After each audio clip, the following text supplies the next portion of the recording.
have her break with Naruto, but Naruto said that it would be better if she were to have it with her teammates. They would need it. Hinata then hesitantly accepted and went away with her team.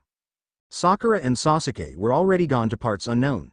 Sakura probably trying to woo Sasuke and Sasuke probably running away or take up Sakura's offer. Naruto shivered at the second thought. So that leaves him and Karen, and as usual, they were at Ichiraku's. So, Naruto-kun is finally a ninja Ayame, the daughter of Tucci, the ramen store owner said.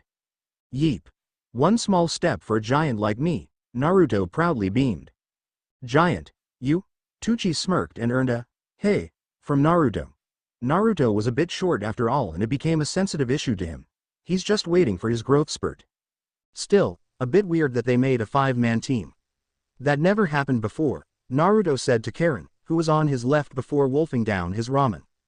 Well, it is, Karen hesitantly replied, but it wasn't an absolute rule for a team to be consisted of just 4 people. Sometimes, you get your teammates changed for missions, so I guess, this is normal? Naruto just nodded her statement as his mouth was full with the ramen. Still? That means I can be with you, Naruto-kun. Karen then hugged his left arm and squealed. Naruto almost choked on his ramen before regaining control of his body. Karen-chan.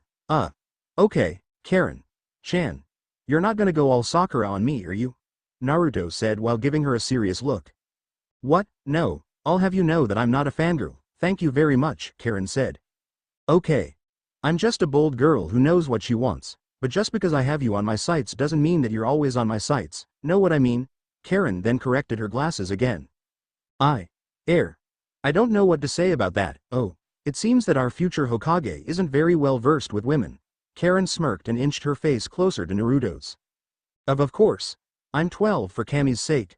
Aren't you interested? You are at that age after all. Karen licked her lips and earned a nervous gulp from Naruto. Well, Naruto stammered. 6 years of training on how to be a kick-ass ninja and none of his time is devoted on how to handle girls. Karen giggled at his reaction.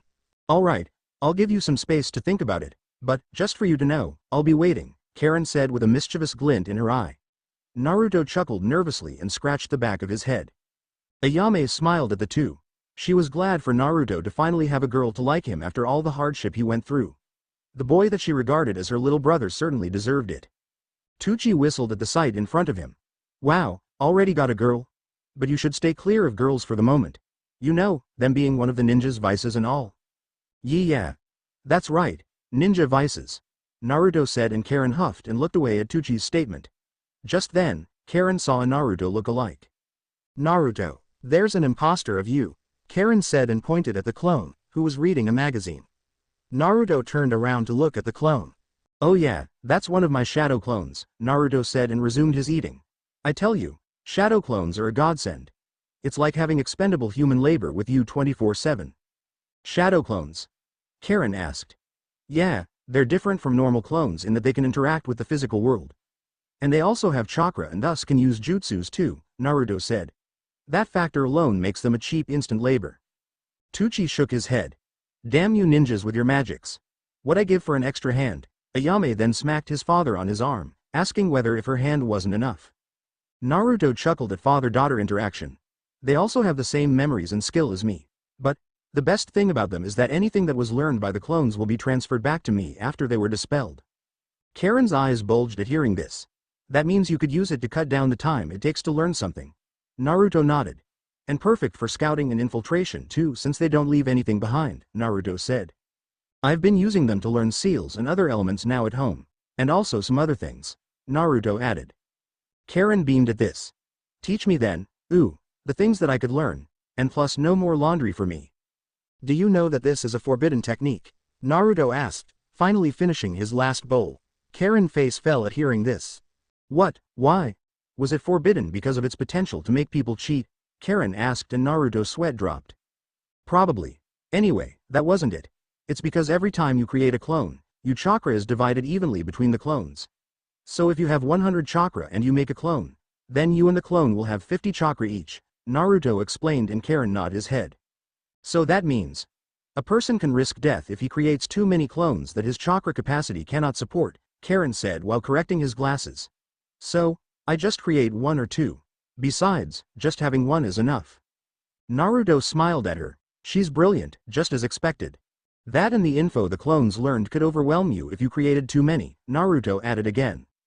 Again, I'm sure I can handle 1 or 2 information surge. Teach me, Karen said with finality. Naruto gulped and nodded his head. Women, when determined, can be scary. Ayame laughed a little. Oh, Naruto-kun, if this keeps up, you will be whipped. Still, isn't it scary, when you create someone that has the same memory as you? And that guy can be doing anything using your face and name, Tucci asked, looking a bit disturbed at having a double of yourself. Well, yeah, at first. But they are completely loyal and obedient to your orders, so that they won't do anything that you don't want them to do, Naruto explained and all of them nodded their heads. Well then, we still got time, let's go. Karen then dragged Naruto away from the giggling father-daughter to learn the shadow clone. $. He's late. Naruto cringed at Sakura's outburst. He never thought that someone could scream that loud without breaking their vocal box. Guess he was wrong. Relax, will you? Karen said to the pink-haired girl. Relax? Relax? Naruto, and this time, Sasuke cringed. He's late for 2 hours? Karen then sighed and read her book again. It has been 2 hours since they were supposed to meet their sensei. All of the teams already left with their senseis 10 minutes after the break. Ever since then, they had stayed in their class waiting and waiting. Unlike the rest of his team, Naruto knew Kakashi. He's a good guy, albeit a little perverted, but there's always a reason why he did things. Like being late, for example. He wanted for the team to at least get to know each other and break the ice between them. Well, so far it didn't work as well as Naruto or Kakashi had hoped. He had no problems socializing with Karen but with Sakura and Sasuke. Let's recap the last hour. So, Sasuke, What do you think of our sensei? Naruto asked. Well, Dobi, Naruto raised an eyebrow at this. WTF? What's with the sudden name calling? Naruto thought. From his tardiness and his background history, my opinion of him is very bad. And so is your opinion of me too, I presume? Naruto asked. Isn't it obvious? Sasuke said. Naruto got the hint, it was the name calling. Whatever Tem, Naruto said and looked away. Great, another one that judged people by the cover, whatever. At least I tried. And since that both boys didn't talk at all, now the girl. So Sakura. What do you think our sensei? Naruto asked. He's late. If I were dying in a battlefield, he'd arrived at my cold dead body, Sakura replied.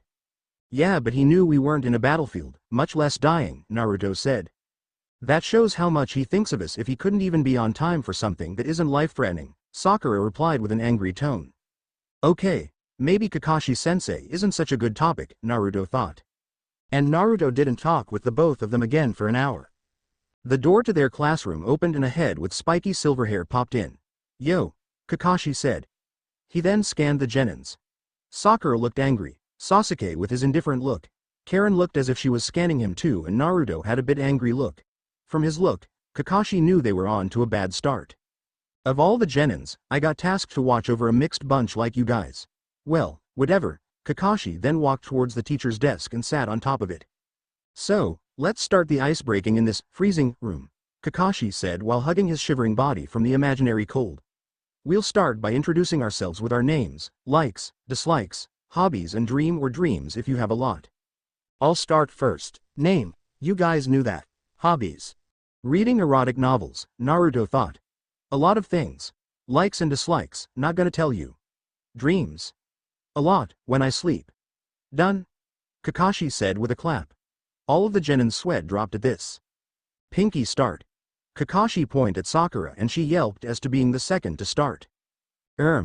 Okay, my name is Sakura Haruno. My like is. Well, actually a person I like is.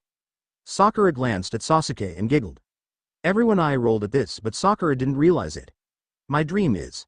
She did the same thing again. My dislike is.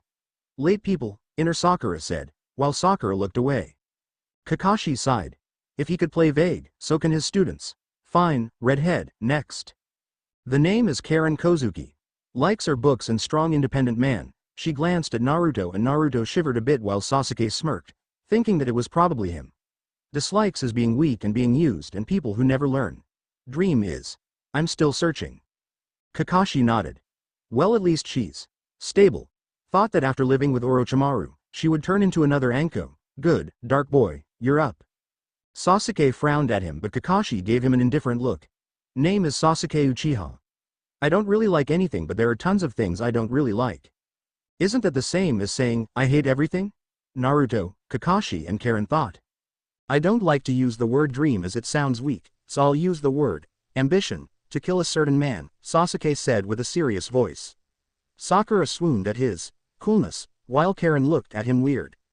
Naruto and Kakashi sighed. Naruto knew who Sasuke wanted to kill. He knew what happened to his clan. Also to revive my clan, Sasuke added and Sakura swooned even more. Just hope that you got your priorities right, Teme, Naruto said while looking away. What was that? Sasuke said in a cold voice. He said that you should at least make little Uchiha babies before you go on your roaring rampage of revenge, Kakashi intervened. I'm only 12, you sick fucks, Sasuke said with a disgusted voice. I'm not saying you should do it now, you stupid fuck, Naruto retorted. Both boys glared at each other, sparks in between them. Alright, Blondie you next, Kakashi said. Seriously, my team have like, the most hair color, he thought. Naruto Uzumaki. Like is ramen, good food, Ichiraku ramen, good people, my friends and cats. Dislikes is waiting for the time it takes to cook ramen, bad people. My dream is to protect what and who's important to me, Naruto stated. What happened to your Hokage dream, Naruto? Kakashi thought. That Naruto had a change of dream might show that he either had matured or something else. Right, so icebreaking done, we're going to do a mission tomorrow. Everyone except Naruto perked up at this. Naruto already knew what it was. What I need to tell you is that. Do not eat any breakfast tomorrow, you'll throw up and that will be a waste. Meet me at training ground 7 at 9 a.m., Kakashi said. He then immediately body flickered out of sight. leaving no chance for his students to ask anything more. Sasuke left without a word while Sakura looked nervous and left after saying a goodbye to Naruto and Karen. Karen and Naruto then got up to leave. Naruto-kun, what do you think the mission is going to be? Karen asked. Not mission, a test, Naruto said simply and immediately left before Karen could ask anything further. The truth is, the test was for Sasuke, Karen and Sakura. Kakashi and Naruto were actually collaborating to make the team work together. $#$#$#$#$#$#. Hey guys. Kakashi beamed at his genins. You're late, Sakura and Karen screamed. Kakashi was 2 hours late, again. Ah, look at my cute genin girls, having something to agree on, Kakashi said and brought his hand together and pulled a face that girls do when they found something cute. Sakura, Karen and Naruto gagged at this. Anyway, do you guys know what the mission is? Kakashi said while taking out a small clock and place it on a tree stump. Everyone except Naruto shook their head. The mission is more like a test, to determine if you guys have what it takes to be a genin, Kakashi said while sitting beside the clock. Didn't we pass the test to become a genin? Sasuke asked. He didn't like this. In fact, he didn't like being fooled around, Well, that was just the preliminary test. To see if you guys have what it takes, physically and mentally to be a genin. All in all of those tests are theoretical, Kakashi said while propping his head on his hand. This is the real practical test. The test to see if you could apply what you have learned to the real field. Kakashi then took out 3 bells and dangled it in front of them. Each of you has an hour to take a bell from me. Everyone except Naruto again eyed the bell. There's only 3. This means someone has to fail. Those with the bell succeeds and those without it fails. Those who failed will be tied to a tree stump and will not have the lunch that I prepared. Oh, and you will be sent back to the academy to retake the academy training for a year, Kakashi said with an eye smile that creeped the girls. What? Sasuke fumed. He's not going to go back, he wanted to go forward. Yes, as you can see, we have an extra. Kakashi, Sasuke and Sakura turned to look at Karen, who looked away. So, why should we do this? Just drop Karen and be done with it, Sakura said. What? It's that easy, isn't it? Karen glared at Sakura and she glared back. Kakashi then sighed and flared his killing intent, which caught the girls' attention. You guys better come at me with all you have and the intent to kill. If not, well, prepare to meet your juniors then, Kakashi said nonchalantly. Start. Karen, Sasuke and Sakura all disappeared and hid themselves. Naruto on the other hand. Kakashi tilted his head at him. So Kakashi-sensei, care for a warm-up? Naruto said while cracking his knuckles. Kakashi smiled and got up. Let's see how well the cats trained you, Naruto. Naruto then leapt at his new sensei. $#$#$#$#$#$#. Sasuke hid himself among the tree leaves and started to formulate his plan of getting a bell. But first thing first, he needed to assess his foe's ability. He really didn't like his sensei very much. That's because of his tardiness and also, his transplanted Sharingan, which was supposed to be Uchiha exclusive. Sasuke hated that. Hated the fact that Kakashi basked in the glory of his clan while not actually entitled to it. Kakashi was famously known as the Copy Nin, and that title was achieved using the Sharingan. However, Sasuke also hated himself. The last Uchiha, and yet he still hasn't unlocked his own true Sharingan. Something that the copy could do. He need to change that. As he started to plan his attack, he was surprised by the scene in front of him. The dead last, weak, and Baka Naruto was fighting Kakashi head-on. Naruto was trading furious blows with Kakashi, none of which hit each other. Kakashi sent a fist at Naruto's face but Naruto caught it by the wrist before it hits. Kakashi then aimed a punch at his gut but Naruto grabbed it away and delivered a knee kick to Kakashi's chest. Kakashi merely moved his upper body to the back and avoided the knee but Naruto then kicked Kakashi's chest using the same knee and pushed him away. Both of them slid a bit backwards before stopping. Kakashi rubbed his chest tenderly. That hurt. A little bit, Kakashi said. Wasn't done yet. Take this, Stormleg, victorious bird. Naruto then did a powerful spin kick and sent out a powerful vertical sharp and fast compressed air blade in shape of a bird towards Kakashi. Kakashi avoided it at the last second and he could hear the air being cut near him. The air blade then hit the tree stump that placed the clock and cut the stump in half. The clock luckily wasn't placed in the center and was spared from being cleaved. The air blade doesn't stop there though, as it continued to cut through more trees in its path before it dissipated. Kakashi turned to look at the destruction caused by the jutsu and whistled at it. He turned to look around to find Naruto was missing. Suddenly, a hail of leaves stormed at him and he evaded it.